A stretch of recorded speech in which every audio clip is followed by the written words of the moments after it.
Nacional de Salvación.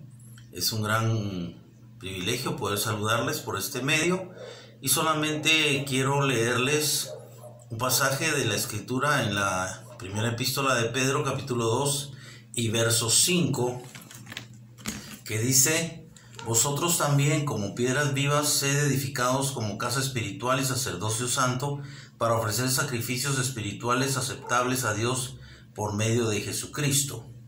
Pero la palabra que quiero recalcar es la expresión piedras vivas y casa espiritual, porque realmente esto es lo que es la iglesia. La iglesia está formada no por piedras literales, no por ladrillos o blocks, no por fundición de concreto, sino por piedras vivas, por personas. El concepto de iglesia que nosotros manejamos siempre es un concepto de templo. Vamos a la iglesia equivale a decir vamos al templo, vamos a la casa de oración, vamos a la casa o al edificio o a la bodega donde nos reunimos. O en el caso de los católicos, vamos a la iglesia significa ir al templo.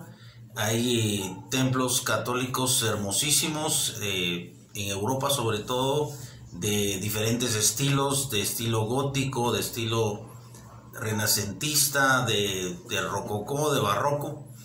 Y realmente el objetivo es esclarecer un poco el concepto que nosotros debemos tener de iglesia.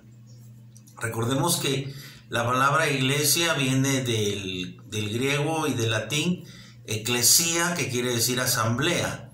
Entonces se puede definir la iglesia como la asamblea de Jesucristo, ¿verdad? Sabemos que Jesucristo es la piedra, es el fundador, y los apóstoles de Jesucristo, tanto los 11 que quedaron después de la crucifixión, más los nuevos apóstoles que se nombraron con el tiempo y que está registrado en el libro de los Hechos como el sustituto de Judas Iscariote, que entregó a Jesús, y como el apóstol Pablo, que sabemos que no fue uno de los 12 apóstoles, sino que surgió después de la resurrección de Cristo. Sabemos que Cristo se le aparece a Pablo camino a Damasco y lo llama, lo deja ciego por el efecto de la luz poderosa de la aparición, de la visión o de la cristofanía que sufrió Pablo, al ver y a escuchar nada menos que a nuestro Señor Jesucristo hablándole y enviándole para que Él fuera el apóstol de los gentiles.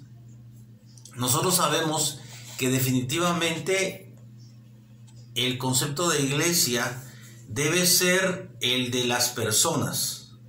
Y es muy importante señalar cuál es una de las funciones o virtudes principales de la iglesia. Y la Escritura dice que la iglesia es columna y baluarte de la verdad.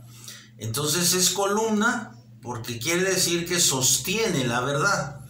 Y es baluarte porque defiende la verdad. Recuerden que el baluarte era una parte de la fortificación, generalmente en las esquinas de los fuertes, y que tenía forma pentagonal, pero que fundamentalmente servía para que pudieran salir un poco de los muros los guerreros con las armas, cuales fueran las armas.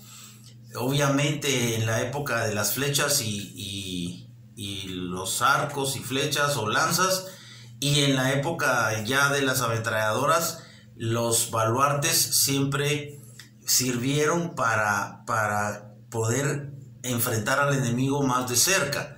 Pero es importante notar que la columna de la verdad es la iglesia. Entonces, la verdad es Cristo, la verdad es la palabra de Dios, y tenemos nada menos que en la iglesia una columna que sostiene esa verdad, pero también defiende esa verdad. Y recordemos cómo era la iglesia primitiva o la iglesia original en la época de los apóstoles, en el siglo I de nuestra era, que simplemente se congregaban en las casas, pero lo más importante es que compartían los bienes. Sabemos que vendían sus propiedades y daban el dinero a los apóstoles para que ellos repartieran según las necesidades, y compartían el pan, o sea, comían juntos, estaban juntos físicamente como una familia, no en la liturgia como actualmente se da, todos sentados, callados, escuchando al predicador o al maestro que estuviera, o al sacerdote que estuviera disertando, sino que estaban juntos y ciertamente oraban allí, y también ciertamente escudriñaban las escrituras. Pero sobre todo la vida de los primeros cristianos o la iglesia primitiva, dice la escritura que Dios añadía o iba añadiendo a esa iglesia, a esa asamblea, a los que iban a ser salvos. Voy a leerles el capítulo 2 del libro de los Hechos, donde nos explica cómo vivían los primeros cristianos. Dice: todos los que habían creído estaban juntos y tenían en común todas las cosas, y vendían sus propiedades y sus bienes y los repartían a todos según la necesidad de cada uno.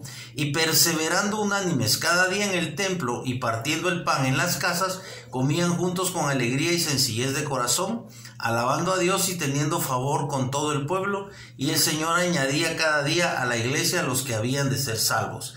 Entonces ellos iban al templo, obviamente al templo de Herodes, que no había sido destruido. Recordemos que fue destruido en el año 70, pero esto del libro de los Hechos ocurre antes de esa destrucción del templo, y ellos asistían al templo, obviamente, a cumplir con los ritos del templo. Recordemos que el templo de Herodes, que era copia del templo de Salomón, no funcionaba como el templo actual, ¿verdad? Entonces, el templo no era para que la gente entrara a participar de una liturgia, sino el templo era solamente para ofrecer sacrificios.